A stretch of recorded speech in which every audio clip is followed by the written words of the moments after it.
Good evening and happy Sunday. Reading from the book of Leviticus, chapter 10. Now Aaron's sons, Nadab and Abihu, each took his censer, put fire in it, and laid incense on it. And they offered unholy fire before the Lord, such as he had not commanded them. And fire came out from the presence of the Lord and consumed them, and they died before the Lord. Then Moses said to Aaron, "This is what the Lord meant when he said, 'Through those who are near me, I will show myself holy, and before all the people, I will be glorified.'" And Aaron was silent. We don't quite know what exactly the trouble was here. At least I don't quite know. Perhaps somebody who's a better expert on the book of Leviticus and the law of Moses and all those things can tell me what exactly Nadab and Abihu did. But I think we should imagine that they could have done better. They would not have been so fiercely punished for making a little oopsie, making a little mistake. That there was some disobedience to a command of God, which they knew or could have known, and they did not bother attending to it. And we could see that Nadab and Abihu's disobedience in bringing unholy fire before the Lord had disastrous consequences.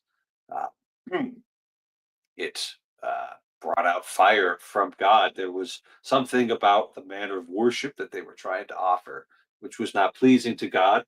It was a disaster for them and is recorded here in the book of Leviticus, one of the few stories in that entire book for our edification. I guess there's something about the manner in which we approach the Lord to worship Him that He gets to set the tone for, that He gets to be the one who decides how this happens. It's not something He just leaves up to us personally. It certainly, when it comes to public worship of God. And when that goes wrong, when people are not obedient to what's given them, um, seems like a lot will go wrong there. So I just think of that, and I think of kind of the contemporary situation that we find ourselves in, the Catholic Church, certainly in the United States. I would say that most places where people are attentive to the liturgical laws given to us, those places are more full. Those places where the priests are playing fast and loose with the rubrics, those places tend to be a little bit emptier. While I'm not aware of fire, you know, coming out of the tabernacle and burning any priests to the ground for not doing the red and saying the black, seems like it still has a destructive effect wherever it goes. And so all I've got to say about that is something that I picked up from somebody else. Do the red and say the black, and you will not be punished for bringing unhallowed fire before the Lord. That's all I've got for today. So we've got the StreamYard link up in the comments. You can go ahead and follow that in. Yeah. And in case anybody's wondering, I did manage to take a deer on Friday. So a successful hunt. Nobody got hurt. It's been delivered to the butcher. And so in 3 to 5 months, I should have some venison sausage available to me. And that's a beautiful thing, Mark. Sounds delicious. Yep. Absolutely delicious. I remember the first time I had venison. It was very interesting. Very interesting. Even I fried up the back straps last night, which is the tenderest, part. I think the equivalent would be like the filet mignon on a steak, that cut of meat. And yeah, they turned out just fine. Filet mignon? Is that what you meant? Yeah, that's what I meant. Silly French words. It was a doe, so it wasn't quite that big, but it's a lot easier to get doe tags than it is to get buck tags. So Yeah, but what I learned, one of the most interesting, actually the most stunning thing I learned moving down south is that deer are very different sizes in different parts of the country. And so mhm. my buddy, he was down in Myrtle Beach, which is about 3 hours from here. So I went to meet him, and we were at a bar, and he's looking at the deer heads, and he goes, "What the hell is that?" And then he figures out, no, no, it's a deer. And he's like, they're like the size of dogs. I'm like, yeah, actually, they kind of are. They're very small deer down here. You go to Pennsylvania, where he was from, and it's like those deer are at least twice the size of the deer here. They're Yeah, no, I huge. saw a few when I was down in South Carolina, and I was like, "Why are there horns on that fawn?" Yeah, yeah. No, it's really funny how small they are. And they're here. They're in my property sometimes. So although not as much now, because man, did we clear some stuff. I don't know if we'll be seeing them. Although one was next to the pole shed a few months ago. So You took I don't away know. all their cover. Of course, they're going to leave. Well, we Which removed is, stuff from around the house, but we also did build a clearing. So now there's a clearing where there wasn't one before. That's where the shack, the old shack thing. Yeah, that you can walk right out to that now. I mean, there's a bunch of wood on the ground that I gotta move, but yeah, that's all a clearing now. So we're gonna be putting stuff there. yeah, yeah. You might have still just shifted things around enough where the deer don't feel covered anymore. No, there was a deer in there. So one morning I went out to the pole shed, and he was near the road on that Mhm, side of that dilapidated thing. And I know why now, because there's a fence still intact, which is hard to tell with all the woods I have. mhm. So he got up and took off, and I was like, what, there was a deer over there sleeping or something? And I scared him by walking outside. So he's really It's sensitive. amazing. It's amazing what scares deer and what doesn't, right? Yeah, yeah. Um, because I wasn't the only one who got a deer that night. I was hunting with another fella. Actually, it's on his property, right? So I Mm, was hunting with him. He wasn't hunting with me, and it's 10 minutes before close of shooting. The sun's already set. He takes a shot at a buck. Since he owns the land, he can take one deer a year, and mm. that's his right because he owns the land.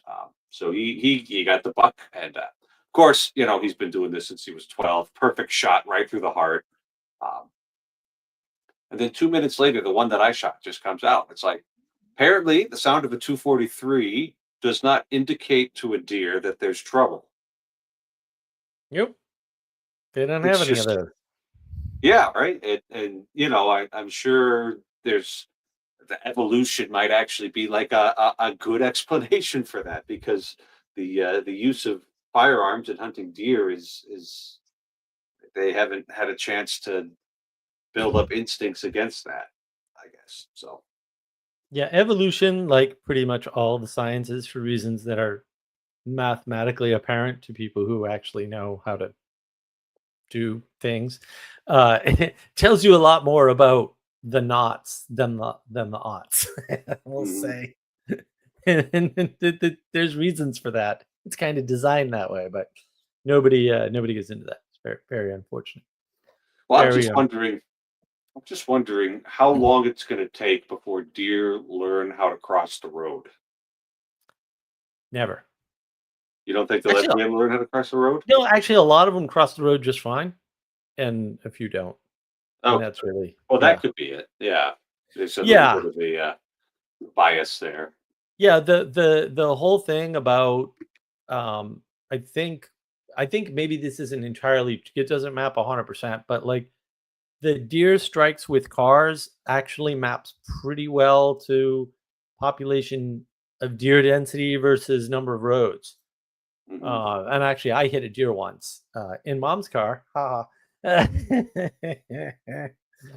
Not even my car, and, actually, to be fair, the deer actually ran into the car. And, like, I didn't even Yeah. Yeah. No, see they the do that. damn thing because I was going this way, and it actually ran up here and then boom, went up. I didn't. He was in my blind spot the whole time. Um, Mhm. so the the deer strike capital of the world is Massachusetts, which I did not. I living there most of my life. I didn't even know. And number two is Interesting. Pennsylvania, Okay. and number three Just is because of the Jersey. density of cars, probably the forest. I Yeah. think it's density. Yeah, I think it's density of roads and total population. Right. And it was funny too, because I'd lived there for by that point like 15 years. Right. And I had never thought about it. Now I moved to Marlborough, Massachusetts for very specific reasons. Right. First of all, I knew what was coming. I knew the place had just gotten cleaned up. Right. The DEA was in there and busting all the drug addicts and taking out all the drug networks. Right. And they had just left. And the school system had just been, I don't know. I don't know if it was placed under state control or there was some bad stuff going on. That's right. So they had just built a new school and all this. And so when I bought my house there, um, because that was on the list. Also, it's surrounded by wealthy towns.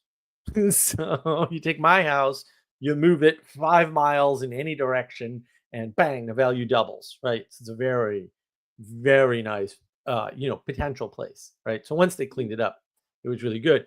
And there's all this proximity to state parks. Like there's like Mm. three state parks, like in Marlborough or like within half a mile of the border, sort of a thing. So, and one of them is absolutely freaking enormous.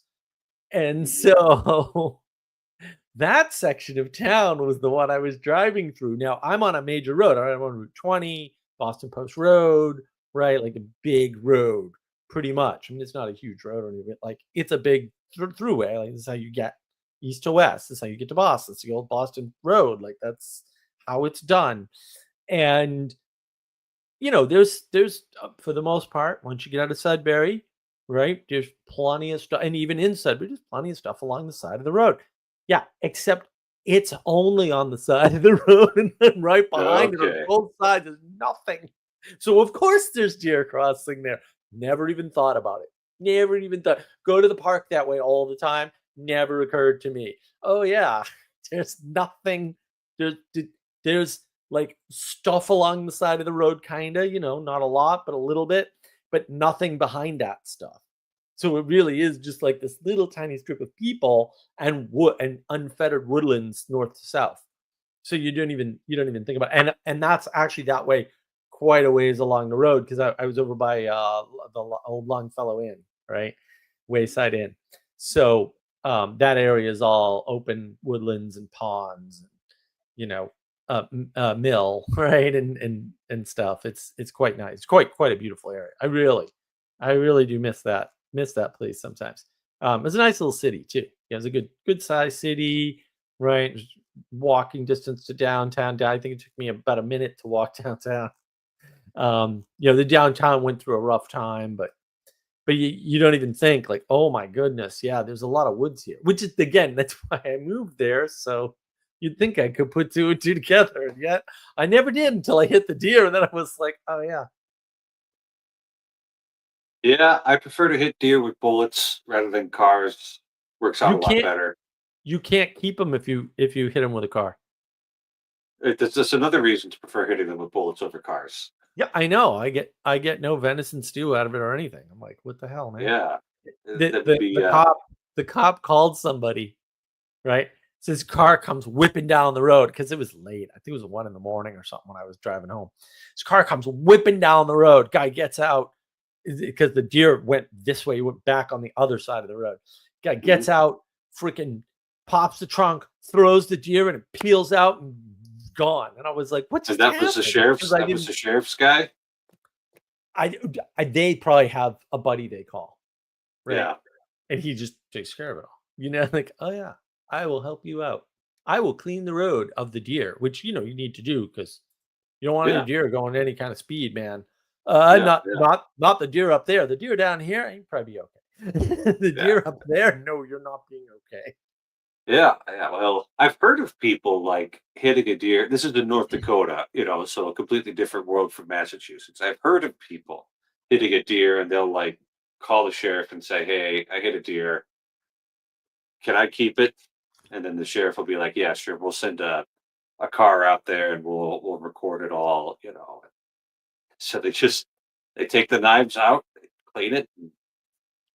Either if the car's still drivable, they drive off with it. Otherwise, they throw it in their buddy's pickup, and it's like, well, you know, I'm out $800 of body repairs, but at least I get some venison out of it.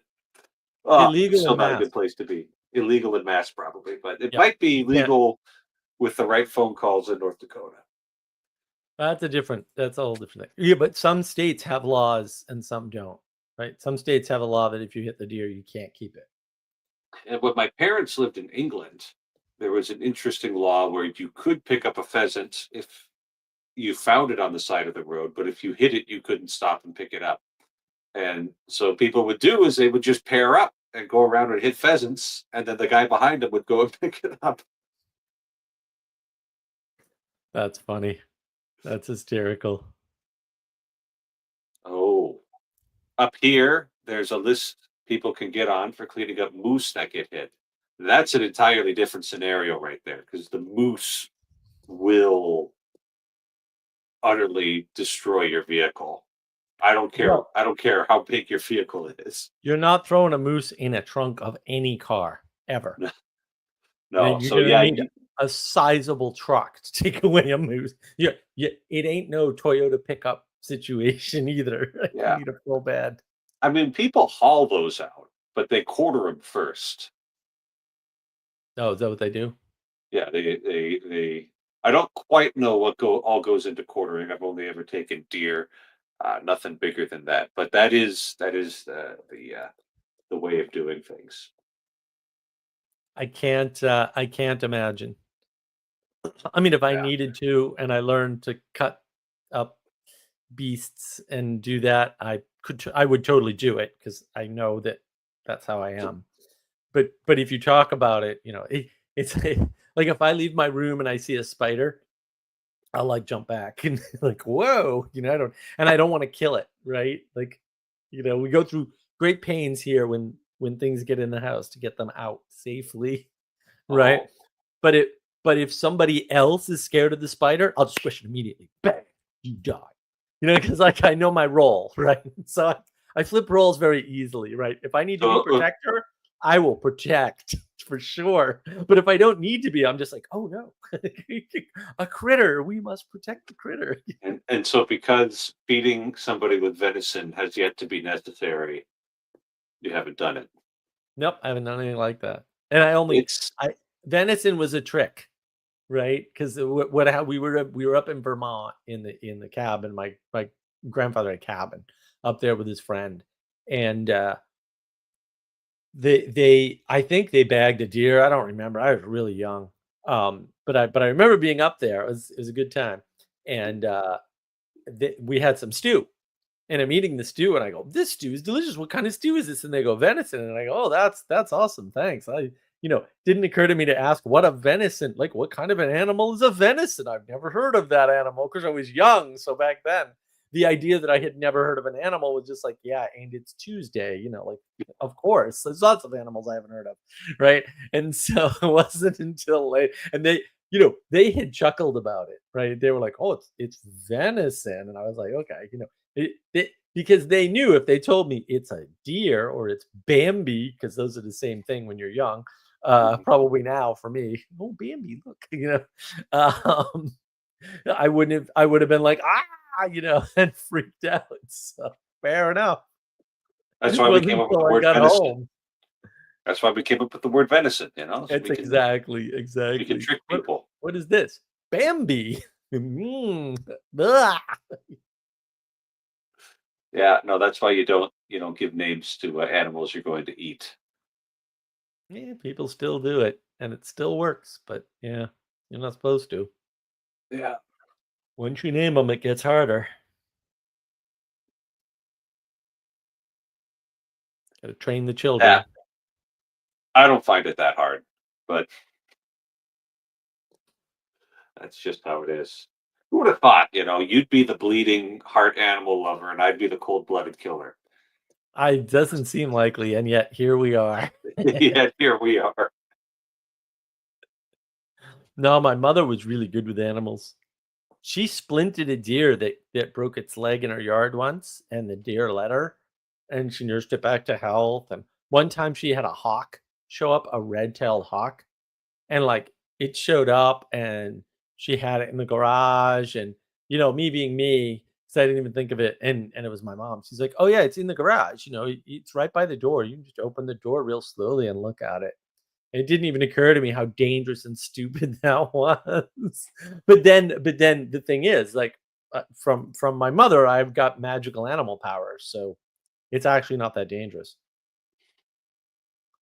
Mark is a Disney princess confirmed. All right. Thanks, Father. That's fantastic. Jeez Louise. Sorry, you're the one who said it.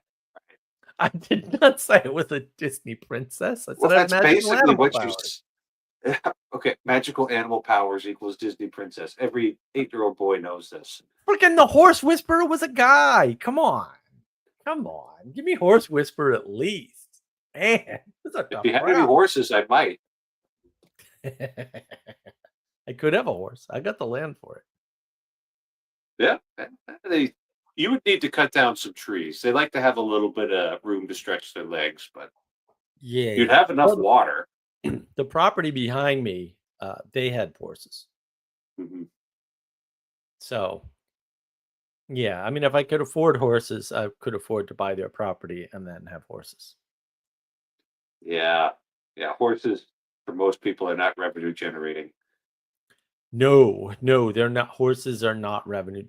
Yeah, that is true. It is They very are hard to hay generate revenue. burners. Yeah.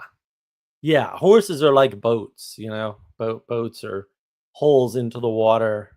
They're surrounded by wood or fiberglass into which one throws money. It's the same. Horses are, yeah, they're just critters that you just throw endless amounts of money at. You eat your money. So Pretty much. Pretty much. Yeah. It's sad.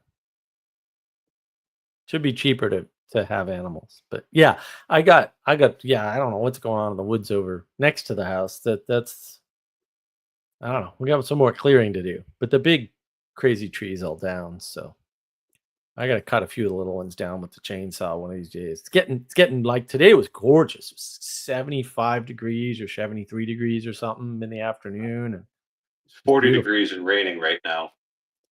That sounds, what's the word I'm looking for? Horrific. Yes, Yeah, that it's only going that to was get the word. worse. 56, baby. 56 outside, according to the internet, which never lies about anything. Well, how could the internet lie? It's not a rational actor. They could That's a good carry point. false. They could carry false information, no problem. But, can't actually lie to you. Yeah, Boat they is a will. hole in the water that you throw money into. Can't confirm.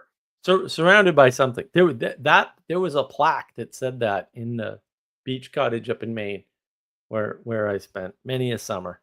I don't know whose plaque that. It's not like my grandfather on my father's side had a boat. So, I mean, they had a boat house on the water, right, which is still kind of in the family. Um, Well, it's because they believed that it was a hole in the water that you throw money into. Like oh, that well, actually lines up pretty evenly. yeah, no, I mean it's 100% accurate. I liked it. I think he had it up there because it was funny. Sometimes the truth is funny. Yes, that's why comedy exists. Well, a lot of comedy is just reframing. You know, you can go a long way with just reframing in comedy. Let me tell you, it worked Hmm. really well. Yeah, and you reframe things such that there's a real incongruity in whatever it is you're showing people. Yeah, right. It's that incongruity that really makes it work. But boy, is it boring to talk about. That's true. Like, how about Nobody the loves it. least interesting imaginable conversation? One of you, my dear listeners, could just hop in here at any moment using the StreamYard link that's been pinned, and you might bring greater entertainment to the whole. How's that for a utilitarian calculation right there? I love it. I love utilitarianism. It's fantastic. When it works, it's great.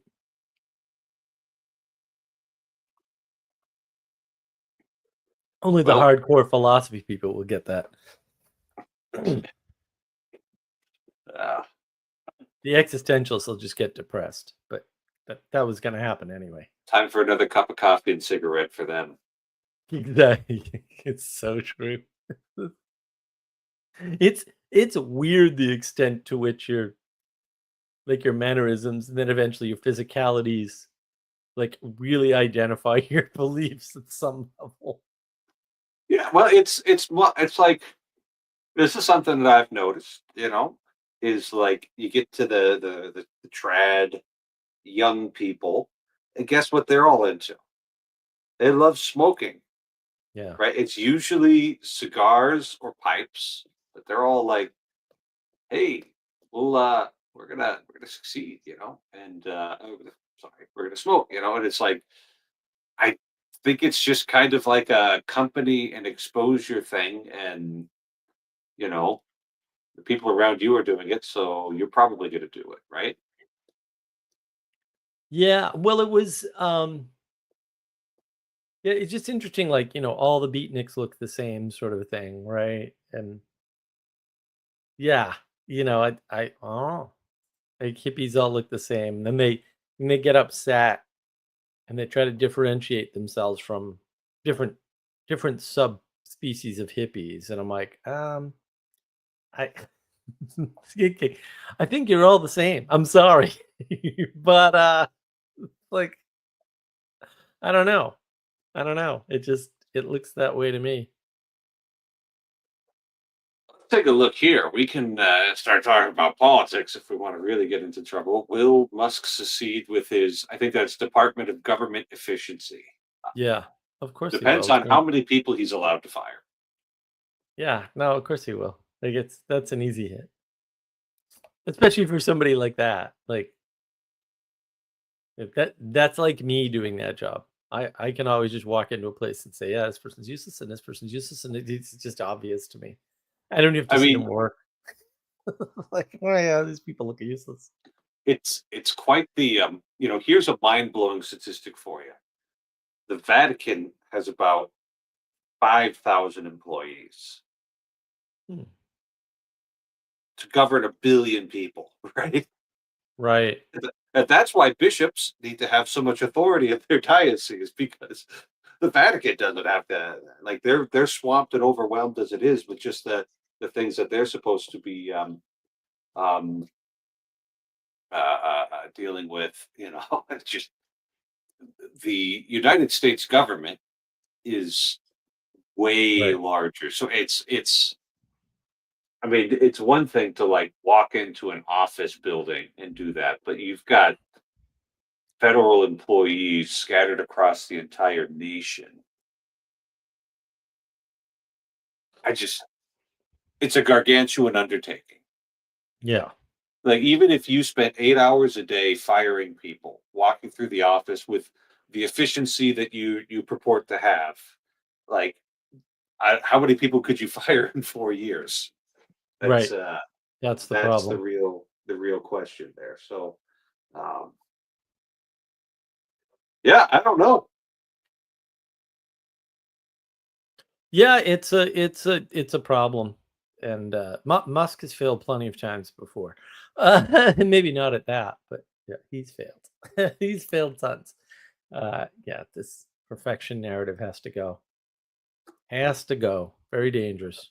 I mean, all sorts of like very successful men have failed. It's actually like kind of an inevitable part of trying things is sometimes it Right. won't work out properly. Well, successful people have usually tried lots of things, unless they're lucky. And Nassim Taleb goes into this quite nicely. But it's the thing to me is and I used to say there's no such thing as failure, uh right. um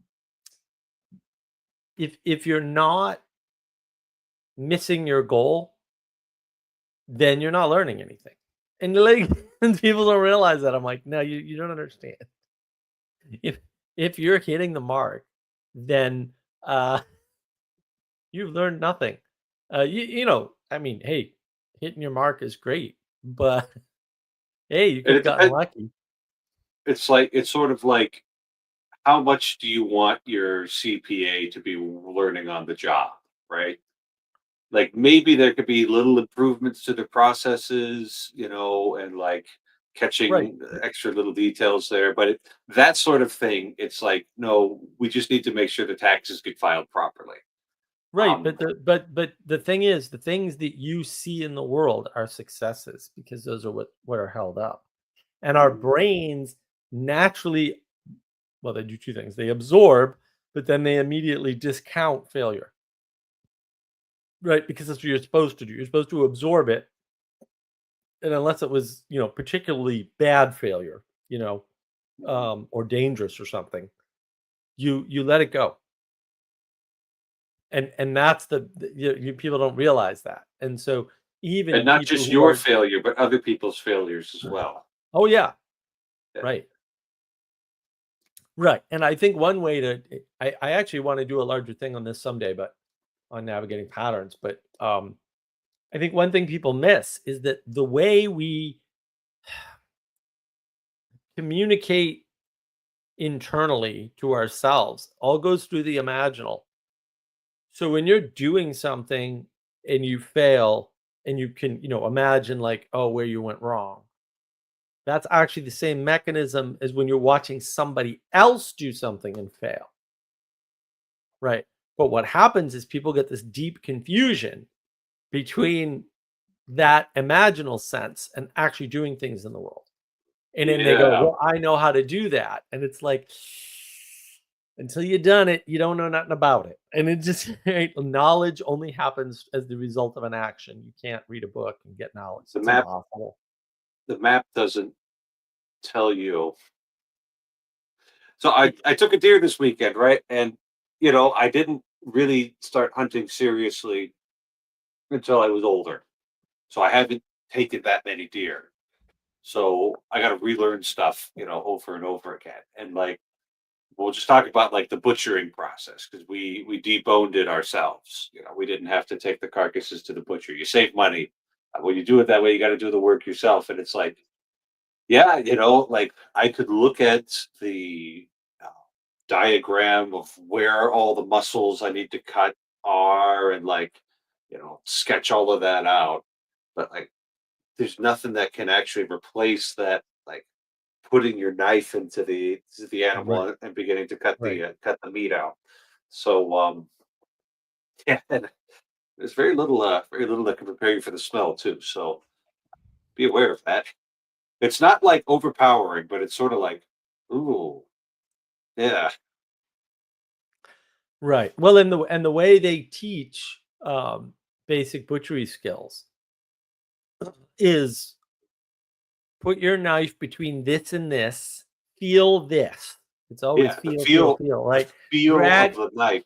drag the knife along the bone. What does that Yeah, mean? And in many cases you can't see the bone, right? So right, you're supposed to right. drag your knife along it. So if you're really good and you actually pay attention, you realize the instructions you're being given are really not accurate and precise enough, and nor do they match like what you're actually doing. Because in many cases, like I said, like drag your knife along the bone makes no sense when you can't see the bone, and you almost never can. Sometimes you can, depends what you're doing, but like you can't actually see the bone. And so that instruction, like it doesn't actually match, right? But you can But feel it it. works.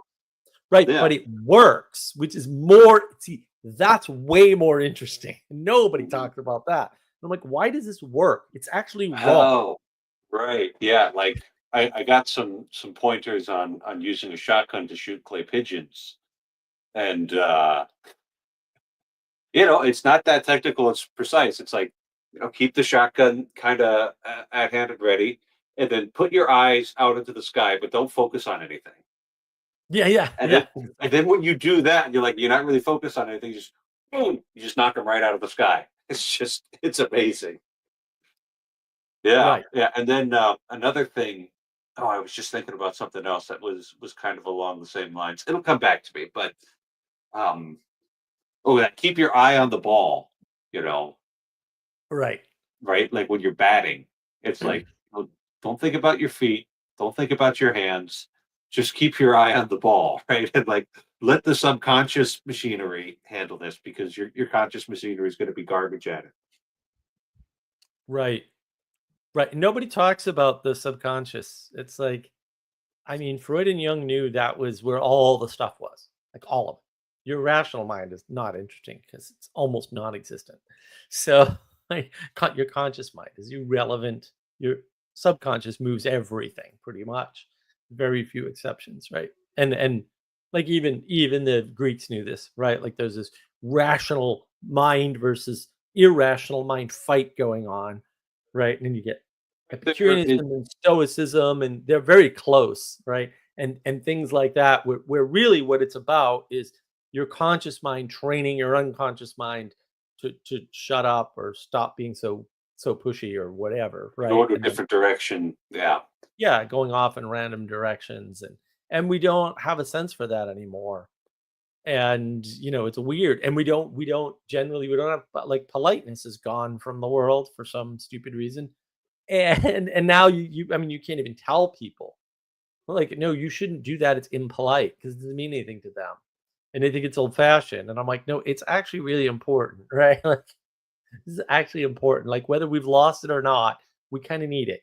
And, if we've lost it, we need it back, like yesterday, please, you know? Yeah. Yeah. This is a perfect cue to start complaining about all the screen time that kids are getting these days. Yeah. But I Yeah, don't I have mean any, so I don't know what it's like. yeah, I mean, a lot of this stuff about, like, rationality is not rationality, it's closer to uh, focus and quieting your mind and you know staying the course, and that's how you know that's how you manage it.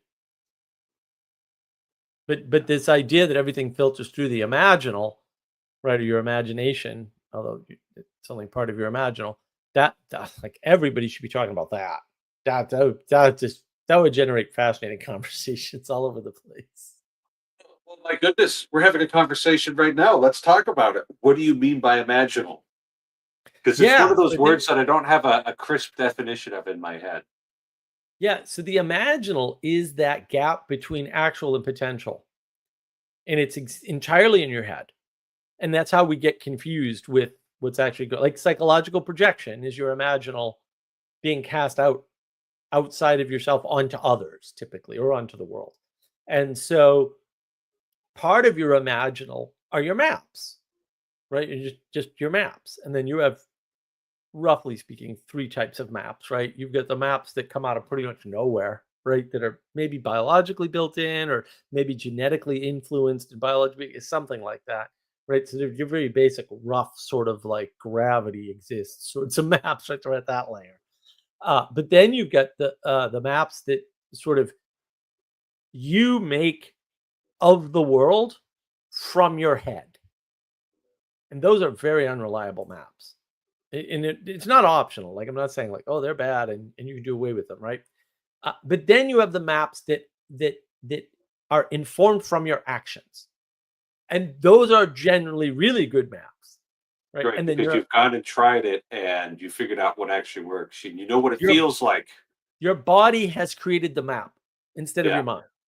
yeah, yeah. That's it's when they talk about liminal space, I think there's one liminal space, the imaginal. Because to me, like A, super simple, and B, bang on. Like that is the only liminal space. Everything else is a non-liminal space. It's either completely ethereal or completely material. And if you break the world out that way, so you have a neutral position. Your imaginal is a neutral position. It's not good. It's not bad. It can be good. It can be bad. Right? It go either way. Right? It could be too set in the actual, in which case you quote lack imagination. Right? If your imaginal is too limited, right? It closes out imagination. Now, imagination is your mind projecting things into your mind, right?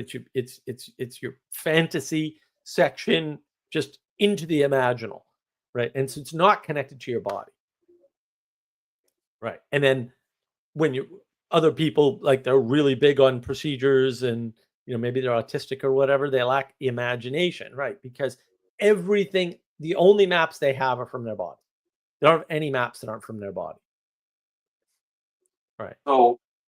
So let's see if we can get this idea of the imaginal a little. Let's see if we can link it with something else. So, Sure. I remember the maps of meaning lectures. Yeah, I remember when we still talked about Dr. Peterson and all of that. And I remember him talking about how our perception is wired towards utility, towards a certain goal, right? So, would this imaginal have any spot in saying, "Oh, my legs are tired. I want to find a place to sit down," or is it more abstract and higher level than that? So there's two ways to make that mistake that Peterson makes, and it's a clear mistake, which puzzles me because I'm like, bro, I assume you've read the literature on this in psychology since that's your field. No, that's not correct at all. Like, it's a good description of, in fact, what's wrong with people uh, who have disorders like schizophrenia. Right? Their perceptual system's not aimed to the real world at all. It's not wired to the body. And that's what it is. Like, technically, that's actually what's going on. So, right, you're hearing voices that aren't outside of you. Fair, right? And we know why that can happen because all the wiring to do that is actually in your head. So if you actually start looking at the biological systems, fair enough. If nobody did, like, fair.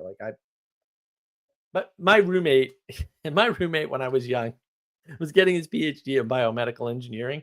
I was one of his subjects for an experiment too, by the way. No, it wasn't a mental experiment. I'm still, I was this crazy before. It has nothing to do with him. You can't blame him. But like, it turns out that when you start looking at the system, like, of hearing, well, hearing was his specialty, so I'll use that one because I actually know way too much about that, way more than most of the researchers in the field, unfortunately, for me. What happens is you look at something like, all right, well, sound comes into your pinna. That's what these are called, these flappy little things on your head, right? And then within that, there's a system where the sound is funneled in, right, and concentrated, and then basically hit your eardrum. Okay, so that you can break that system down into a bunch of processes, like I just did. There's a few more you could do, a few more, a few less, whatever. Doesn't matter. You can take all of those processes and just do that again in the next layer. So the eardrum takes the large, right, it takes a large surface and it moves the first bone, which moves the second bone, which moves the third bone, which is actually the same thing I just described, right? Yeah, And so yeah. the best way to think about it is a process of refinement.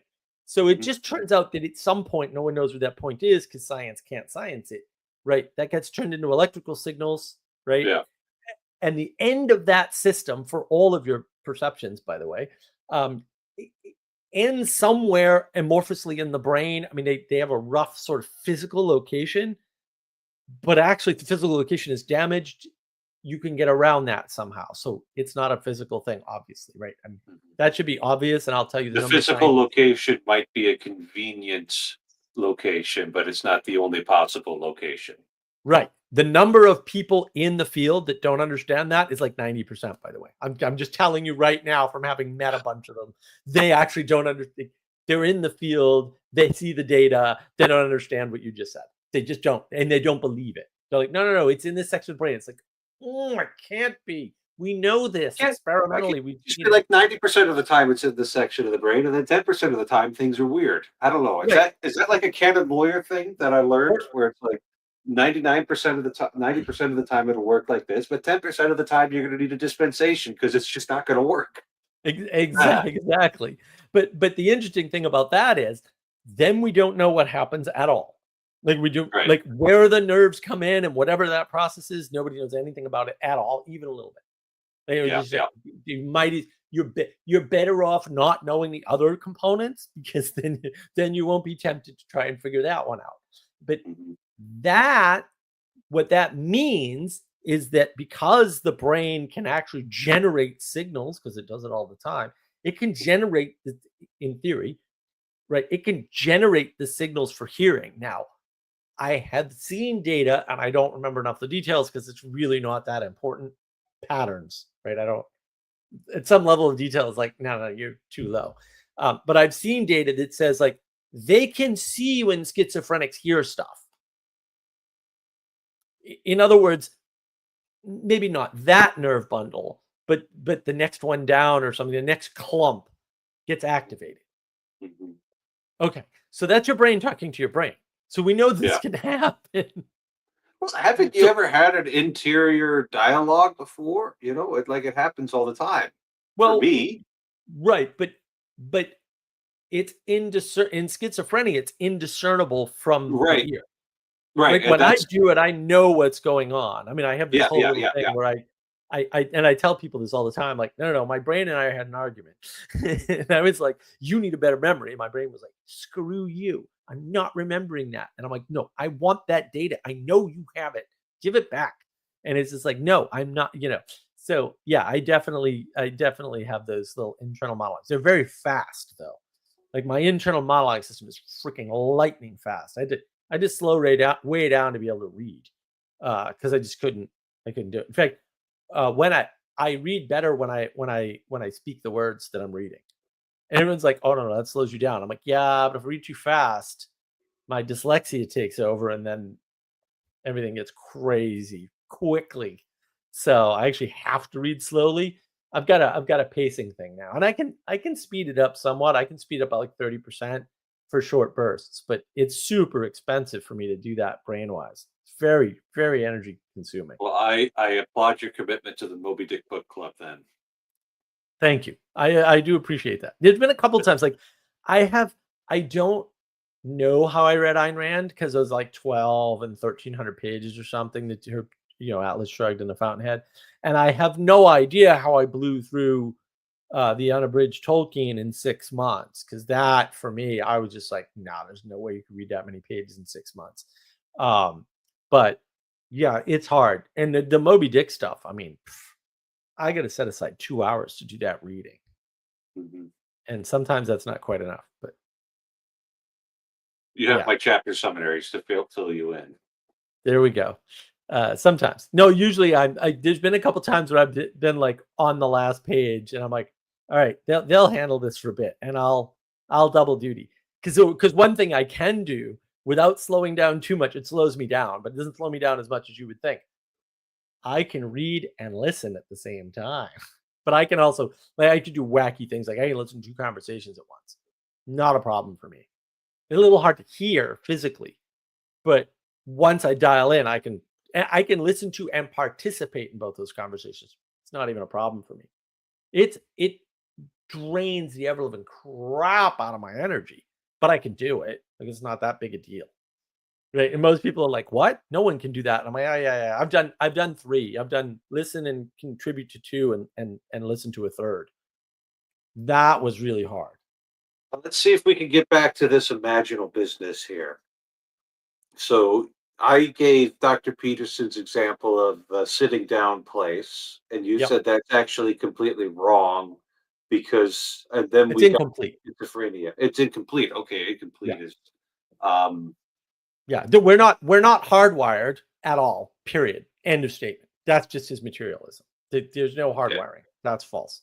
I know why he said it. He was using an analogy, sure, but also the analogy is not right because again, the brain can self-generate signals, and so what that Mhm. means is in this liminal space called the imaginal can just make stuff up, and you Yeah, can't discern it from what happened outside of your body. in the imaginal space, it can make things up so that you can try them out, basically. Well, again, like there's two ways to make things up, Hmm. right? One of them is healthy and doesn't Hmm. feed back into. I guess if you think of the imaginal space as a container, right, Hmm. or a box or something, any type of container will do. And you can say, all right, well, one side of the container just goes to the ethereal, whatever that is. I don't even care. It doesn't matter for this exercise. The other side links to your body. So when you're doing that, the testing thing that he talks about, as long as that's in the ethereal side of the container, it's not a problem. But if Okay. it bumps up against the edge of the container that's physical, that's called psychosis, technically. Right. Right. That's what it Because is. because Because when you you're hearing the things. body, you're not just talking about, the three-dimensional skin-covered thing. You're probably also mean the senses when you're talking about the body, right? It's a very Well, bodily thing. the imaginal only has the ending of your senses, right? And so again, it's the liminal space between your physicality and whatever else you are. Okay, so the imaginal only has the part of your body that gets brought to it, or the part the imaginal would have access to sense data, but like not the rest of the physicality. Well, in your brain, all you have are electrical signals. I mean, this is the Right. brilliant point Yeah, of the yeah, yeah, Matrix, right? What is yeah. real? How do you define real? Right? If real is just a bunch of chemical reactions in your brain or whatever, then right, or electrical signals or whatever in your brain, which is what Mhm. science thinks it is, which is observably false, and science knows it and just lies about it all the time. By the way, then yeah, like what the hell is real? That's a freaking good question, and that's where everybody opens up the skepticism. They said, "See," and it's like, no, that's you're getting the opposite point from that saying, right? There's something really interesting in Aristotelian, we'll call it psychology, but that's a bit of a anachronistic term. There is this thing Yeah. called the estimative sense, right? And it's a subject of rational and non-rational souls, and they looked at animals, they looked at human beings, and they said, well, they have a way, and not infallibly, but they have a way of usefully pursuing after things which are beneficial to them and staying away from things that are harmful to them. Right. And so it's like, well, there obviously has to be some function of the soul doing that, because it's not Right. entirely tied up in the particulars. There's something a little more ethereal about it there. And so, yeah, yeah. And I wonder if it doesn't um, tie in well with because the imagination is a just not one of. It's been too long since I took philosophy of nature here, so I don't remember all of this like I did when I took the test. But there's also the common sense, which brings, all of your disparate sense perceptions together and allows you to interact with something as one thing, right? So I can see the Hmm. water bottle, I can hold the Right. water bottle, I can hear it, I can move it, and Right. common sense is like, okay, this is functionally one thing, even though it is in fact an artifact that's made up of parts. But never mind that. Right. Well, and I think that's where Peterson's point is correct, right? Where you're looking for a unity, you will find a unity. If the Mhm. unity you're looking for is a place to sit or a sitting space or whatever, then you will find that in your landscape if something close enough it exists. And it's the if something close enough exists that everybody leaves off, right? It's like, yeah, it's not guaranteed, guys.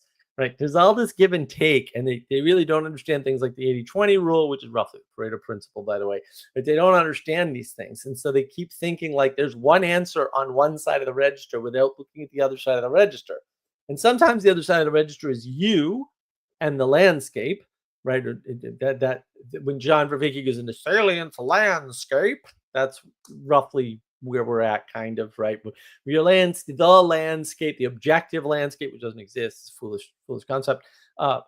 Minus all the things you can't see, right? Is your salience landscape, because the things that are salient to you, right? But even that doesn't work, right? Because he's saying the things you could be aware of, not necessarily things you are aware of, right? So they just keep splitting that baby and thinking they're going to get there somehow. And of course, you're never going to get there by splitting the baby. Um, But I think Plato had it right, and I mean, this is one of the areas where Plato and Aristotle don't really conflict on anything, from what I've been told by very reliable sources who are actually smart and have real PhDs. Um, Mean, it would be like the kind of conflicts between people who really agree with each other, and there's just some minor differences. right, but But like in terms of their overall worldview, very tightly aligned. right, but where one of the areas other than what should be taught, like what should be written and taught, Mhm. or taught as such, even one of the other areas is Plato's idea is that at some point, either just before or during your birth, you're exposed to the forms, and that's why you go after forms, right? So that's how everything works, right? Which is Mhm. something, of course, Peterson doesn't explain, because he's doing the middle out thinking thing, right? So he's starting from fully developed human and then talking about that, and it's like, well, that's great, but when you do that, you miss a bunch of things that couldn't be true because you didn't, like, fully formed human. It's wasn't always the case, and when you account for that, you can knock out a bunch of the theories that all And psychology. you've read Piaget. Yeah, yeah, yeah. Right, right. Peterson should have read Piaget, right? Yeah, right. This is, yeah. Well, Piaget's got his flaws too. Uh, it's the same sort of thing, right? It's the what we can see development, and they what they do is they track it in reverse. So for Aristotle, he didn't like that. He didn't like the you meet the forms, before you're born, or some wacky thing, and therefore, right? So how you deal with that is different. But then also, like, none of these models account for variation. So it's like a more proper way to think about this is to say you're exposed to some set of forms somehow. We can do Plato's just before birth or during birth or whatever magic. Doesn't matter where you put the magic at that point, right? Makes no difference. It's magic. Plato knows it. Plato's not afraid of this, right? This is normal. Um, this is normal for the Greek philosophers. They're perfectly happy with things we would call magic. They're like, well, of course, don't be stupid, right? They invoke the gods all the time in their quote philosophical writings, which is really mysterious, unless, of course, philosophy relies on religion, and Immanuel Kant's just an idiot, which is also true. Then all of a sudden you get into this whole thing where, well, you're not exposed to all the forms. Oh, right. And what does that map to? So if you want to use Christianese, which seems appropriate here, you would say eyes to see. Oh, okay. So you get eyes to see by whatever process Plato says about the forms, and then that's further developed as you grow up, right? As you're formed, right? Formed. Weird, right? If you use form as a verb and apply it to an object the way Plato does, which is super clever, by the way, that would be fine. That's why I actually like eidos better than form, but everybody knows Plato's forms. So you're formed, right, through the forms, roughly speaking, right? That's how all that actually works. And then bang. But you add variation, and now everything makes sense. Like, it's always that, like, the science people never add variation in anything. Anything ever. They never, and they don't, when they add it, Because I they mean, make it a statistical, we've plus been minus, and they don't talk about variance over sample size, which is actually a proper way to talk about these things. because like they get rid of variation. They do absolutely everything they can to They have eliminate to. variation They because that's how have the to. scientific method works. Right. It doesn't The scientific method doesn't exist unless they get rid of variation. And Yeah, so so obviously that's going to be a problem. they drill down by removing layers of variation, right? And by assuming context, super important, or framing. It's another way to say that, right? They drill down, and then they look back from there and make a bunch of proclamations that can never be accurate enough or interesting enough to be true. And that's where the problem is.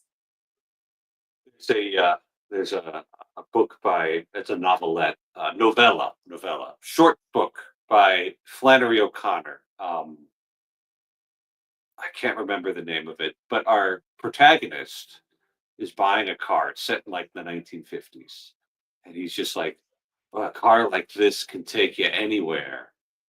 Mm. And then the dealer looks at him and says, well, some things can take you some places. So There just you go. remember that. Just remember that, kids, when you got your shiny new scientific method there. Some things can take you some places. What was it? It's not the violent bear at the way. It's the other one that she wrote. And I want to reread her because she's awesome. So if you think about it, what we're basically saying is you have an imaginal space. It was formed somehow in, we'll say, when you're a baby or something, like at birth. We'll just say at birth. It's easier, right? So you have an imaginal space formed at birth, whatever that looks like. I don't, whatever. And there's a high degree of variation in that, right? And then as you grow up or are formed, hopefully, although that might be the whole problem with quote education nowadays. It's not an education problem; it's a formation problem. That's what everybody's actually saying if you listen closely. I'm gonna That's give you why that's the last sacred institution, the yeah, schools. and also if you want to look at the quote culture war, which it's a bad way to think about the world, but if you want to look at it the right way, what you would say is everyone's trying to form the thoughts of other people, right? In other words, they're telling you things like so and so is a Nazi or this person's a racist, right? And then, of course, there's no principle at play there because they are unprincipled. That's what that means. So don't like everybody assumes everybody's principled. I'm like, oh goodness, no, that couldn't be further from the truth, right? You're only principled if you were formed, right? Because that's what principled means. It means you have to have the ability to follow a form, and then you have to have that form. Both those things have to be true. So that's why if you look at it backwards and then forwards, you'll actually figure out what's going on. So the people who, whatever subset they are, we'll just call them 20%, just to be sloppy and quick about it. 20% of the people that maybe got bad schooling from the 1980s onward, or maybe the 90s onward, however you want to, whatever time frame you want to use, doesn't really matter, right? Once they get the opportunity to run school systems at any layer, they instill this unprincipledness everywhere. And because you can't actually operate with unprincipledness, what they're doing is they're stealing concepts they cannot understand because they don't have the ability. Right. And then they're misusing them. Like, for example, my big objection, I still point this out to people all the time, and I really don't think people have their eureka moment. Racism isn't directional. You can't have a reverse racism.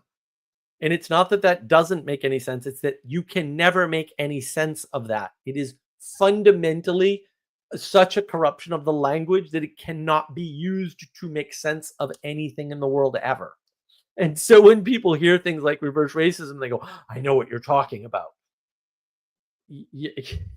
No, you don't.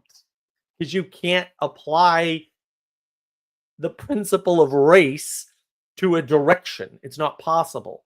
It's not like race goes from white through yellow to red and to black or something, right? Because then you could, if that happened, you could do that. But that's not the way anything works. And so you can't. And so it's not principled, Yeah, right? yeah. Well, man, we're going all over the place tonight. I'm still trying to get my just really flesh out this idea of the imaginal, and there might be something helpful in Thomistic philosophy here.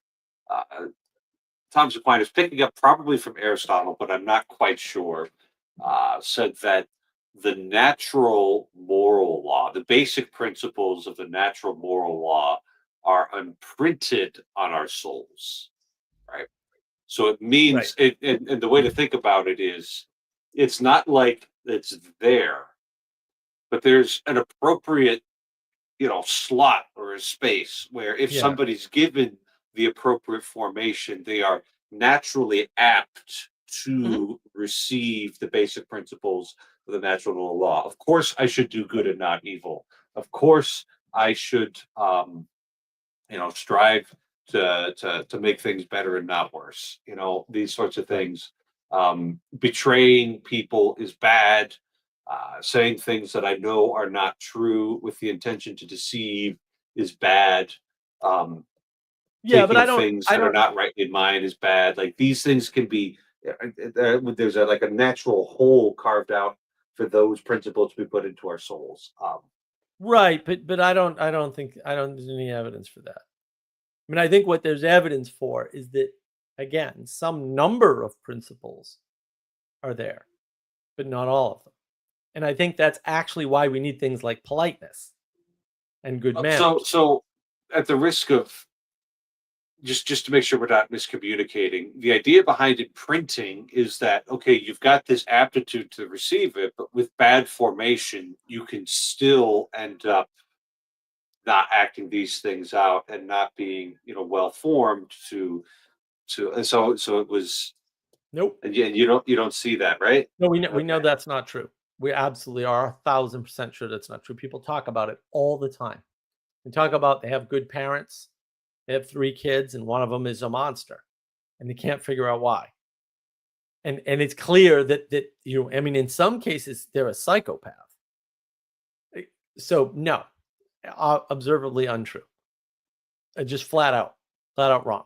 Now, they have some principles, they just don't have the same set, and that's where the problem comes. It's like, well, yeah, that's true. It's not true enough to be helpful, but it's certainly true. Because you know this. A great story about that is Ender's Game, actually, which is just a great book in general. Everybody should read because it's awesome. Um, the book, though, the movie doesn't have this component, but Yeah, yeah. in the book, like you've got 3 children, right? And you've got 3 different archetypal character types within the family. That is not an uncommon family configuration, even a little bit, except in the extreme, right? Mhm. So the one brother that is a psychopath is pretty much psychopath. Yeah. Later in the book series, by the way, he gets redeemed to some extent or something, or saved, or whatever. He puts his conniving Machiavellianism towards a good purpose, I Yeah, guess. that's Orson Scott Card being crazy. That's an unbelievably like that's Dexter, right? Dexter is fiction. And Dexter is Yeah. fiction for a reason, right? Like that doesn't Well, happen. Orson Scott Card's Mormon, Yes. Well, So I the didn't want to bring founder it up. of his religion is probably his. Mm, mm. Yeah, yeah. Excuse me, let me get some water here. But also they have an evangelical streak to them. Right, where they wanna save everything themselves, and, like, humans don't save. That's not on the table. Like, can't save yourself, can't save others. It's nothing to redemption, that's it's nothing to do. So far above your pay grade, you shouldn't even think about it. Alright? You should just do the right thing and hope that it happens. Like, that's the proper mode there. But, yeah, Mormons are very evangelical in that particular way. Mhm. And I don't know why that is. And sure, like I don't understand any of that stuff. So I've just noticed a pattern and go, I oh mean, yeah, Mormonism is fundamentally a Yankee religion, right? And the Yankees, they're just going around with like, look, we're going to set up the perfect system, and then I don't know. everybody's going to look at it, and they're going to say, "This is great," and everyone will Well, clap, and will be perfect. yeah, Puritan maybe. The problem with Mhm. Yankee is they're actually referring to the Dutch, and of course we all know the Dutch are evil. So and they had different problems. Like they're the ones that brought slavery into the New World and stuff like that. They're not great people. New York City's just a terrible place. Trust me, I've been there. But yeah, the Puritans are certainly like that. I don't know which splinter group that came from actually. Well, it That came was from the upstate New whole, York. but wasn't that the whole revival movement thing where the Protestants in the United States just split into 5,000 more groups because it we're bored or something? I don't know. Whatever. I'm There's this big period where like 17 new denominations of Protestantism grow up and then die, and I think they were one of them or something Yeah, like that. yeah, yeah. They were one of them. They were the Yeah, most successful of them right. They're from the the only burnt one that over district survived. there. That there's a few like there's still some Seventh Day Adventists and no, Jehovah's Witnesses were later. I think the Seventh Day Adventists came Oh, from okay. the Two same survived. thing. Yeah, so two survived. Out of like 40 religious Yeah. revivals there. Go But Protestantism. it's like like Mormonism's real interesting because it's got this like, this universal history symbolic world thing going on that really just doesn't work. But it's like, yeah, no, the lost tribes of Israel, they ended up in North America, So like really the Native Americans are the true Israelites here. And Right, it's just right. it's just wild. It is wild. Yeah. Well, the 13th tribe thing is, yeah. I mean, once you know symbolism, you can make it do all kinds of things. Right, right. So anyway, getting far afield here. Well, kind of, but not. Like, I mean, this is why this is why it actually matters what patterns you have and how you're formed, and that Mhm. formation alone doesn't do it. Like, you Right, still yeah. need things like politeness, like etiquette, to hold things together for the people who they don't know any better. They can't do the formation thing. And I think Mhm. this is where the deep confusion came in this big complaint about quote modernity, which is really just the age of gnosis plus this problem. The big confusion is that people make assumptions about what other people know and how other people will behave, right? Because they're Mhm. Mhm. psychologically projecting. And then what Mhm. happens is that is what causes people to make ridiculous statements like, "Oh yeah, no, the immigrants are fine because they came here because they're refugees and blah," even though when all of those facts are untrue, like just observably untrue, right? Every single one of them, and you can't talk them out of it, and you can't talk them out of it because they haven't been formed, right? Or they've been formed, but the principles behind the formation weren't there. And so they're following the pattern of the formation and manipulating the principle, which makes them unprincipled, as I said before. And then you don't notice because you're like, yeah, but they used all the right words and all the right sequence. And it's like, yeah, but it's not following the pattern. And then you get the reverse, right? You get people flipping it over and going, okay, we'll do it your way, right? And then that's when they say, things like, all right, we're going to apply DEI in this way instead, right? And then it just ends poorly for the Democrats. It's like, now you're being unprincipled because you're following the form of the thing, the sequence, without following the principle, because the principle and the implementation of the form are roughly supposed to guide each other into a slot, right? Or actually, it's like this, but emanation and emergence coming together, which is what no one talks about, which is a big problem in the Dawkins Peterson convo. Like Peterson doesn't care if it's top down or bottom up. And I'm like, well, in a way, it doesn't matter for your point, but actually, it matters a whole hell of a lot because and the missing concept there is symmetry. They're not symmetrical, and so it does matter, right? There's way less good than there is bad. It's not So that hard. is formation, we're not just going to say that that's pumping information into people. Some things get you thought some places. Is formation mostly a matter of, cultivating virtues, or is it kind of go like a layer up and like forming people's imaginals to want a good thing as well? Well, it wouldn't be So you could form cultivate, let's say, temperance in order to, or something that looks an awful lot like temperance for a wicked end, right? Like you could right, be, I want to right, be as chiseled and buff and strong as possible, so I can seduce great number of women, and right, then right, that would be like that would look an right. awful lot like temperance because you're really controlling your diet and I mean, your exercise, that yeah, sort of thing. there's temperance in there. It's a bit like, and I looked this up the other day. Of course, you'll actually know why. It's not important to anybody else. I looked up whether or not loyalty was a virtue, right? Some people use it that way.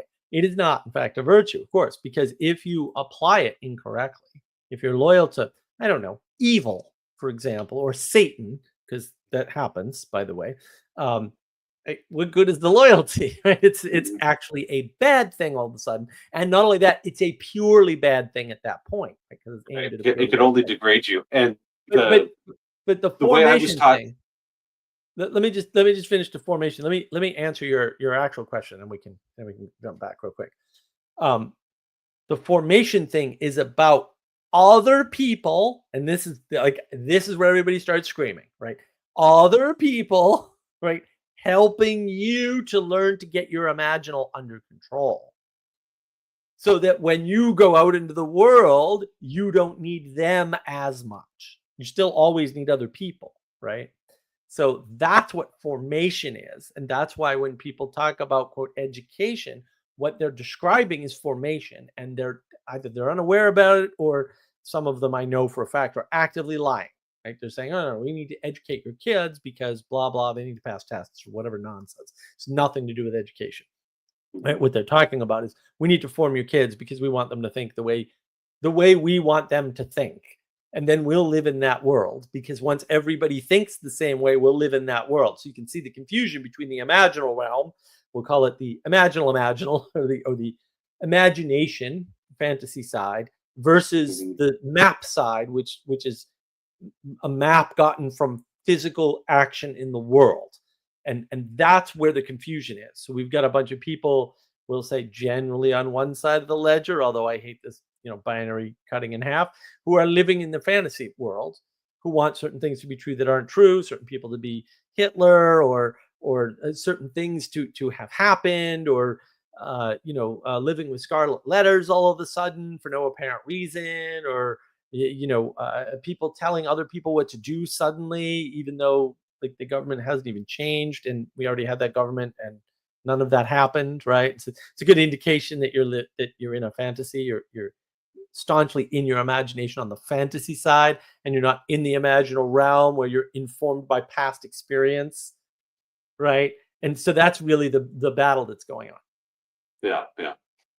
So yeah, yeah. No, that the connection between the formation, the imaginal, is a useful thing, I think, because you said that part of the imaginal is the map that you're using, and That's where your maps are.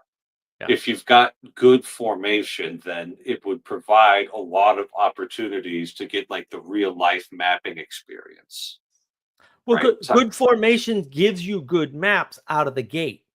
So if you look around, you can make this case really easily, right? We have two fundamental problems in the world with certain generations. One is they just don't seem to know a lot of stuff, right? They seem to have a paucity of maps. It's one way to think about it. And so there's certain things in the world they can't do, and that's where a term like adulting comes from. Well, how the hell did you quote grow up around adults and not know how adults behave, right? Because like there's an excellent, like, how did that happen? Because that's an excellent question. Because mhm. because people ask me and I'm like, I don't understand the question. Like I my parents were adults when they had me. That's how I knew how to be an adult. Like I don't really thi- is this a serious question? Like I'm confused as to what you're missing about that process. And yet, like this did happen to people. It's just the Mhm, people that mhm, it happened to are like, I don't understand how you're so capable of doing all of these things. Like how do you know how to cook and all that? And I'm like, how do you not know these things? How did you grow up that you did? But it turns out they didn't, they were stuck on screens or video games or whatever. There's a dozen different things. The other thing you can look at is that when they develop maps of the world, they're completely wrong and they don't map to anything. And they do things like, well, reverse racism, which cannot ever be made any sense of. I mean, if you have that in your map, your entire everything is broken. Or they go, yeah, what we need is logic, reason, and rationality. And then it's like Peter Boghossian, who, oh my goodness, if logic, reason, and rationality were the three things, Peter Boghossian's in a lot of trouble. Because let me tell you three things he's very bad at, and I do mean very bad at. And look, you go to navigating patterns, you can look at my thing with the talk with Boghossian and Pageau. I prove it there. Like he sucks, right? And no, Andrew, I don't think that's it. I think they ignored their children and they didn't force their children to do things. In fact, I know that's the case because I know actual people who I know people who actually know a bunch of things, right, about like the environment they grew up in. Like maybe they grew up on a farm or a ranch or something, and they actually know how to do all the ranch things, right? Because they were outside, right?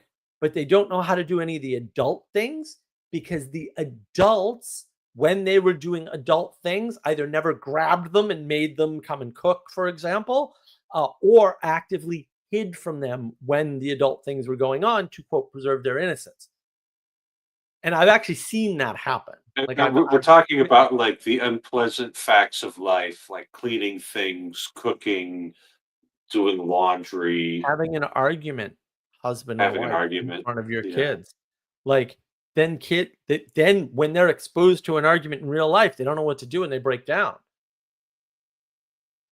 And like my parents are divorced. They get divorced when I was 7 or something. So like I knew that like married couples yelled at each other and whatever, but it was okay. They also lied to me a week before they got the divorce, but that's a different problem. Um, I'm still pissed about that, by the way. So don't even ask. Uh, yes, I hold grudges forever. This is true. Uh, also me. Yeah. So like they didn't experience that. So when they start to get into a relationship with somebody, they have a first fight and they break up immediately because they don't realize that's normal. And they don't know how to deal with it because they don't have any skills because they haven't seen it exemplified in their life. Right. And so now you can look around and you go, okay, some people just, and it's the same set of people in many cases. They don't have very many maps of the world, and all the maps they come up with in the world as a result of being in the world are bad maps at the same time. And it's like, oh, wow. Okay. Well, I see what's going on here. Right. And that's because they didn't get formed. The problem with formation is somebody has to do that to you, quote unquote, against your will, period. End of statement. And if that isn't done, you die.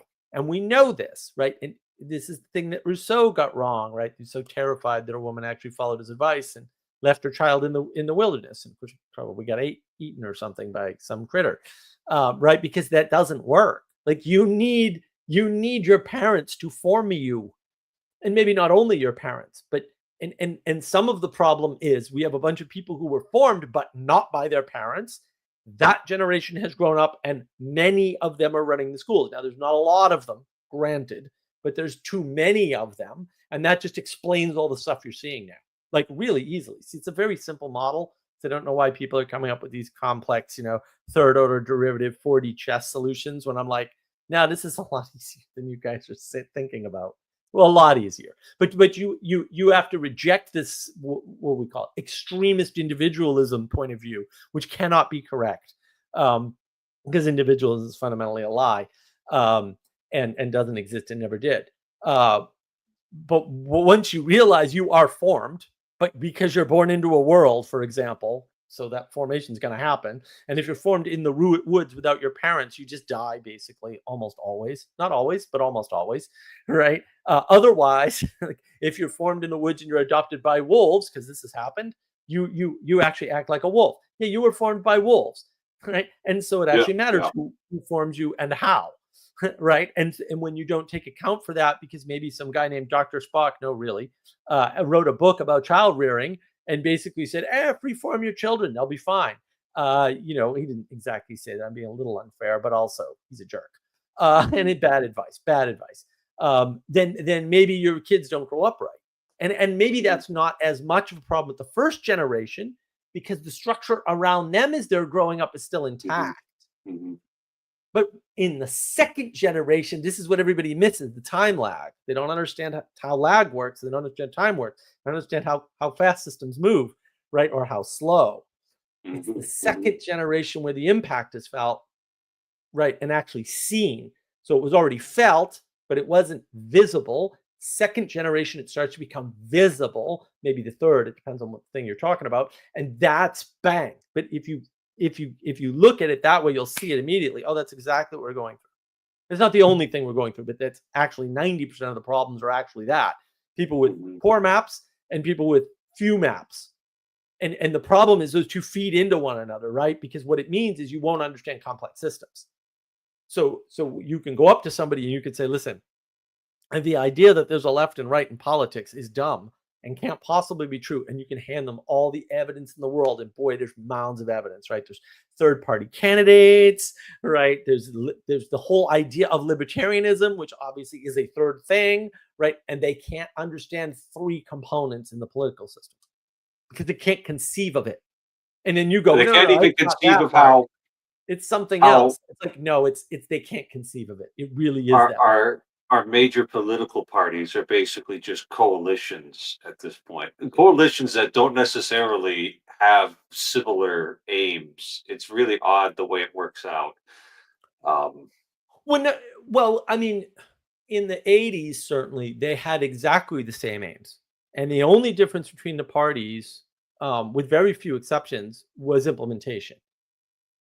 There's no, never I been a mean within period, like there's never been a period in US history that the Republicans did not agree with the Democrats that some form of a welfare needed to happen. Right? The yeah, fundamental difference is that Republicans are thoroughly convinced, and all the data shows that they're absolutely correct about this, by the way. Like actually all the data now for like, I don't know, 70, 80 years, something like that. Absolutely convinced that the best way to do welfare is called the military. And it works remarkably well. The military in the United States pulls more people out of poverty than any other thing ever has. And there isn't a number two. Right. And yeah. unless you know that, you don't realize, oh, well, the conservatives actually not only have a heart, but they have a point, and what they do works. That's a little bit different from the Democratic way of doing welfare. But by the way, the first welfare camp is in South Carolina. I've been to it a couple times. It's pretty cool. Uh, it's where the whole word and everything came from. So We might have an interesting conversation about the Civilian Conservation Corps, which kind of looks an awful lot like the military, but never right. mind that. I was talking about how within the parties, right, inside the party, you've got like so I heard this map once. You can tell me that I'm wrong, and that'll be fine. It's just the third or fourth time tonight. Um, the Republican Party is kind of like this Frankenstein monster of social conservatives, war hawks, and free market kind of people. And those three groups don't necessarily have the same aims there. No, 1,000% wrong, because it presumes a bunch of psychological positions based on physical manifestations where you're guessing intent. And this is like the problem with everybody. They look at the world and they use their imaginal map and map back to intent. And you can't actually do that. There are ways to map to intent, right? Maybe someday I'll do videos on that. That's a long topic, right? It requires a lot of subtlety, which I need to get through first for people. But no, never. There's basically no pro-war position anywhere ever. The positions where war is acceptable to people, right? Because and this is what everybody gets confused. This was true in England too, until very recently, but it's always been true in the US. Per capita, the wealthy people and the people in government lose the most children in war. Period. And it's a whopping 30% greater or something. It's not even close.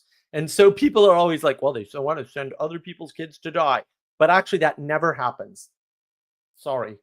It's a convenient way to scapegoat a bunch of things. But, it's a convenient map to squish things down to. But that doesn't actually happen, right? And it never used to happen in England at all. Because basically everybody in the military in England was upper class, basically.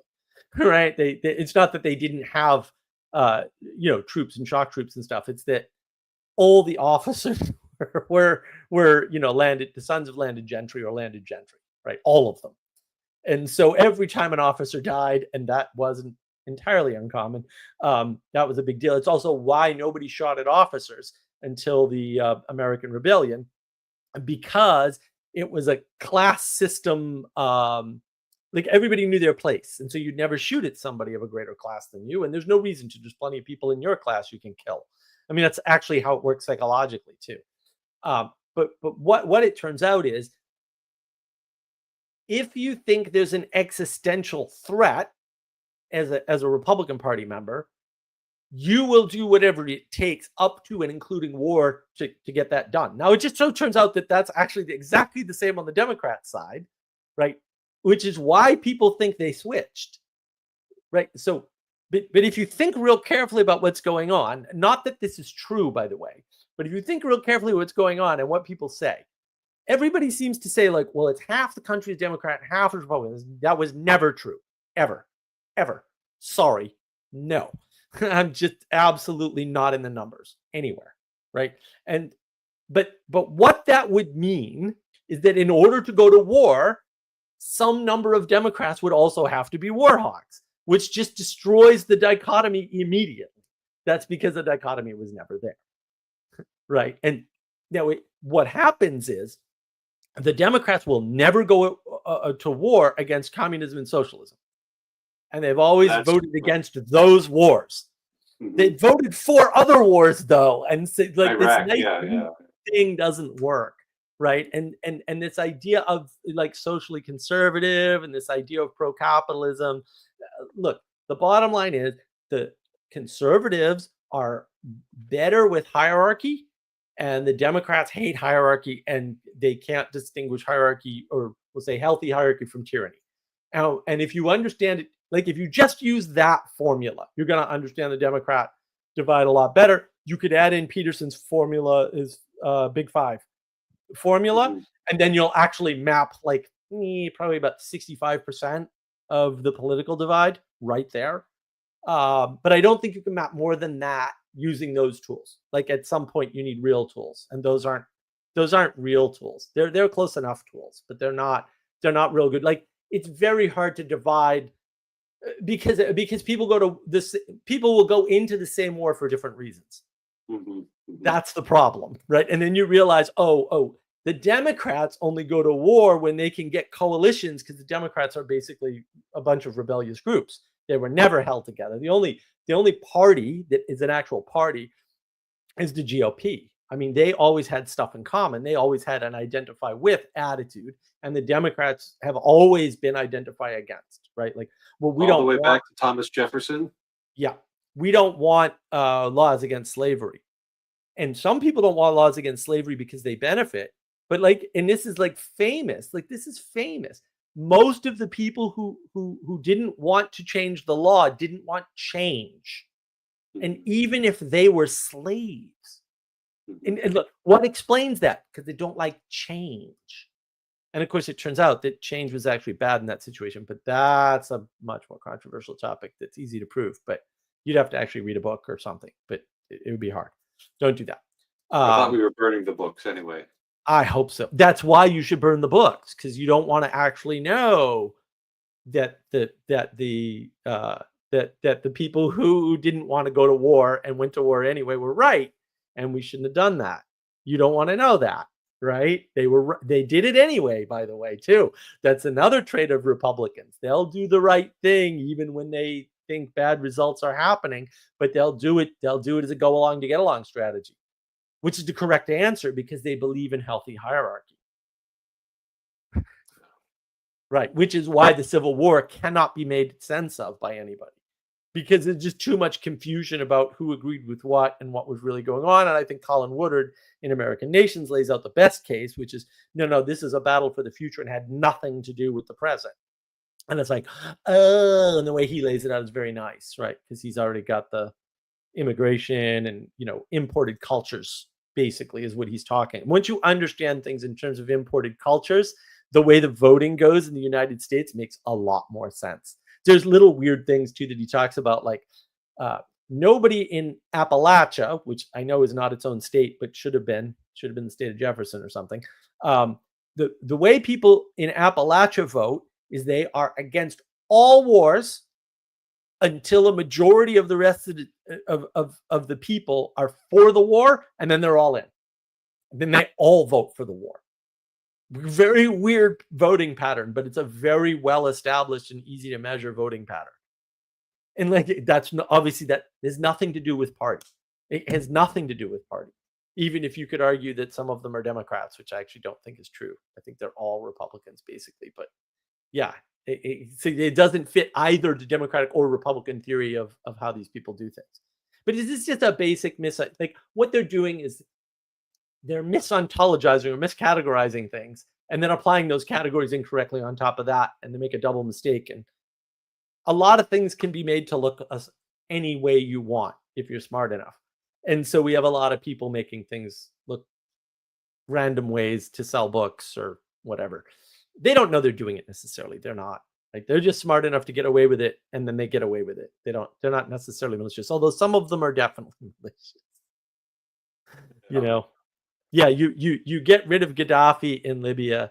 The odds you didn't know they were going to reopen the slave market are actually zero, by the way. Like, for real. Like, they knew that was going to happen. People who would, I mean, I wouldn't expect, somebody working at a Senex to necessarily know that, but people who were in a position to make these decisions. Anybody who went to an Ivy League school damn well knows, for sure.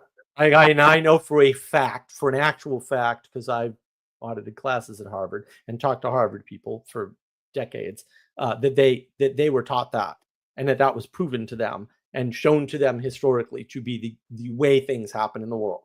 And so that's all I'm going to say about that. Like, you just go look at the history of these things, and that's what happens. Sorry.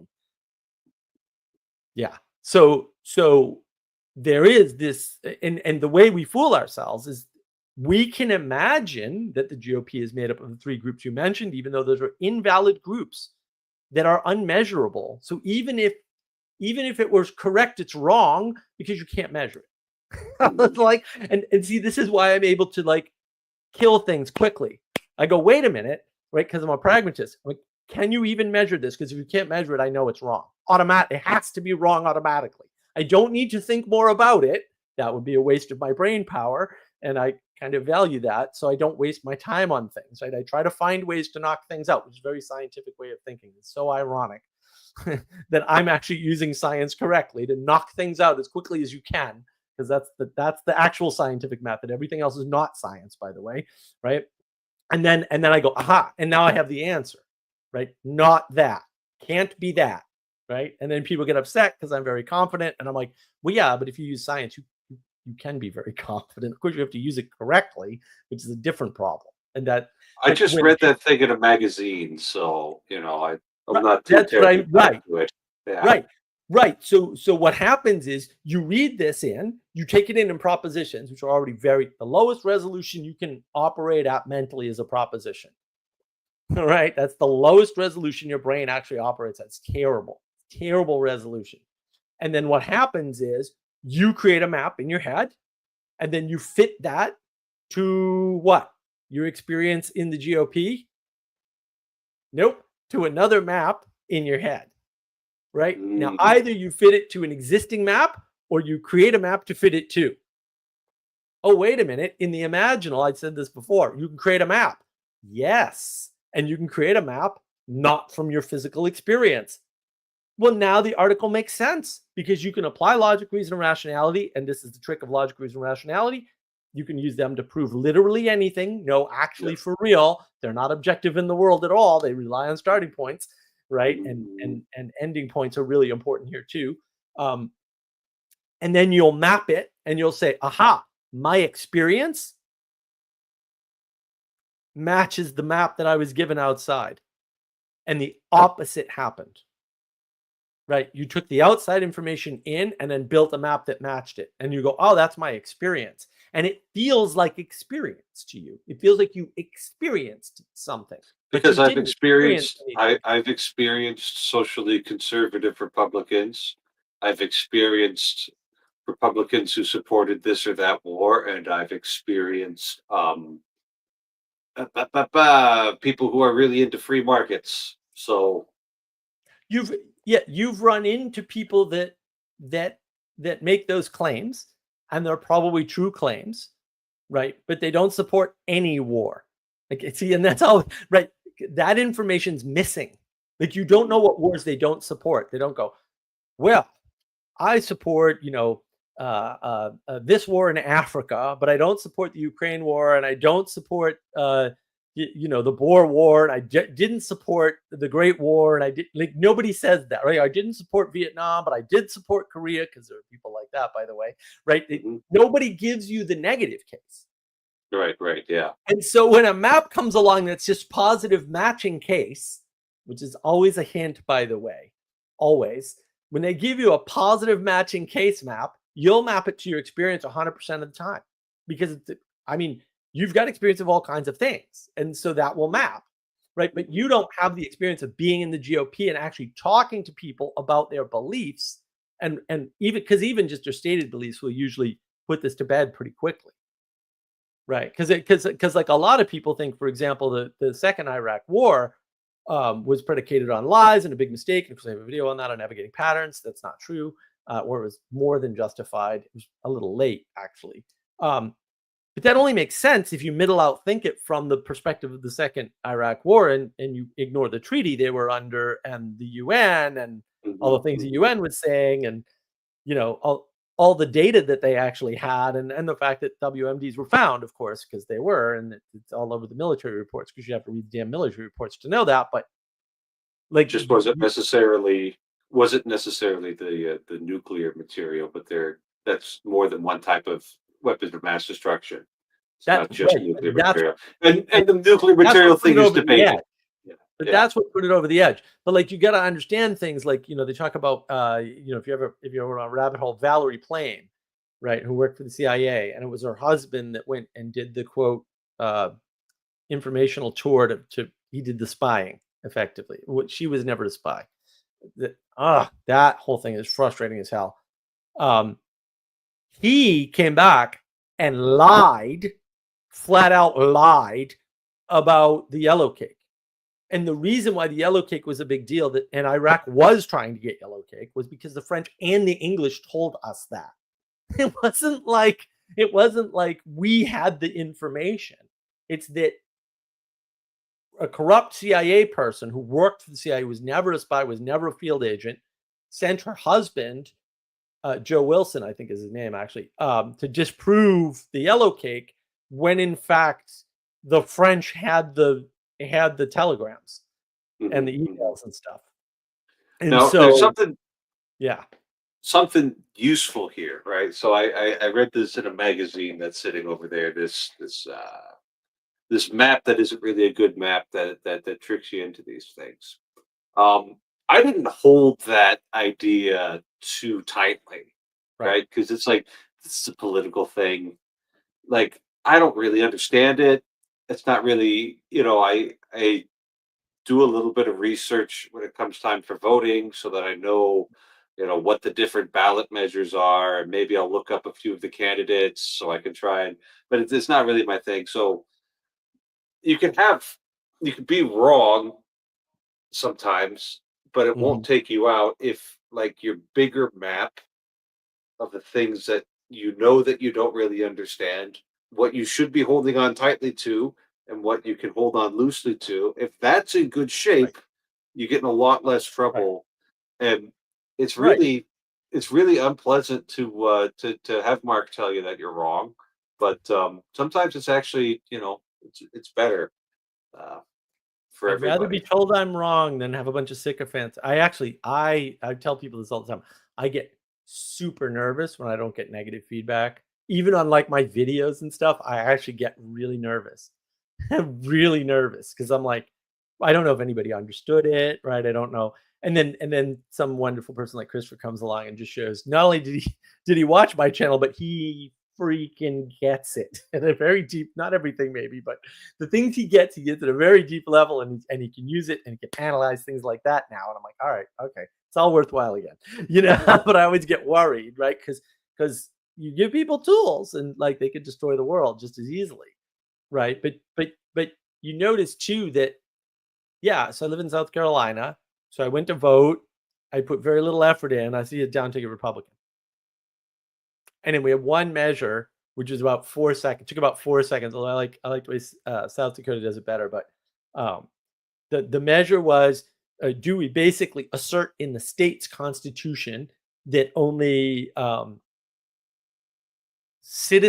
people who are verified citizens and South Carolina residents can vote in South Carolina? And I was like, well, that's an easy one. Yeah, that's a yes. Right. Yeah. In South Dakota, that would be hard because apparently, according to Sally Joe, everything is new measure or keep things the way they've always been. Like actually on the ballot, it says keep things the way Oh, they've always been. oh, And I'm like, that's bad. that's That's bad. awesome. I love it. Well, change is generally bad. This is what, like, we're living in the age where everyone's like new, new, new, different, different, different, change, change, change, progress, progress, progress. There's a lie of progress video on navigating patterns, by the way. And no, most of the time you don't. Change is bad. Most of the time, change is bad. Nassim Taleb talks about this in his books. Yeah, yeah, yeah. Change, strange fire, all that stuff that we were talking about early on. Arandu has promised to torture me. Thanks. Thanks. That's fantastic. Uh, Not compliments, anything but that. Well, Oh, I like the occasional compliment, but really, I'd just much rather, because negative feedback tells you what you're doing wrong. That's where you learn. It's like, okay, I screwed that up. Thank you. That's good. Maybe I can fix it. I sometimes I can't fix it, that's for sure, but maybe sometimes I can. and maybe sometimes we'll have a good stream. So thanks for showing up, Mark. Thanks for everybody who was listening. I do appreciate talking to people who aren't Mark. So hopefully next week we can mix somebody else in here. But it was I another. think Jacob thank you, to be honest, accidentally. I think Jacob was Oh, doing a stream or something too. Or he had a stream oh earlier today. I know no, the that. numbers are normal. We just don't have anybody brave enough to face the gauntlet. They weren't normal Getting in the fresh. beginning. Yeah, They were low. Now they're yeah. normal-ish. Well, Hopefully next anyway, time, Father. it's been dark for hours now, and rational creatures under such circumstances go to bed. So, good night and God bless you all.